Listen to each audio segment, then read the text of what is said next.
Śląskogotka jest wartością niekwestionowaną dla Ślązaków.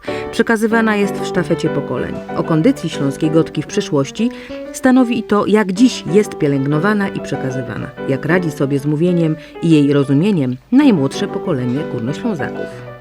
Luft, kto wie? To jest taki mały uchyl w oknie, na przykład tak na mało otworzyć okno, taki mały lufcik zrobić. Luft to jest powietrze. Dać pozór. Dać nogę? Dać przykład? Ketchup. Uważaj.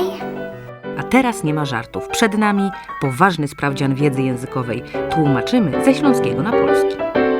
W kole nie styknie mieć ino dwa koła, bo jeszcze trzeba naplumpać luftu, szpajchy sprawdzić, ja? No i potem jeszcze pędalować. Ale same pędalowanie to jeszcze nie ma nic, bo trzeba mieć jeszcze keta do porządku. Ja? A nawet jak już będzie keta do porządku i pędalowanie pójdzie dobrze, to jak się nie będzie miał brymzy, to idzie kaj włonaczyć. I na to trzeba dać pozór. Trudny jest, sam z tego nie rozumiałem. Tak trochę był trudny, a trochę nie. Tak pół na pół. Miałem tam, że w rowerze nie wystarczą dwa koła. Trzeba je jeszcze napompować. Podszluftować, umocnić. A nie zrozumiałem jedynie tak w środku i tak może 5 sekund potem.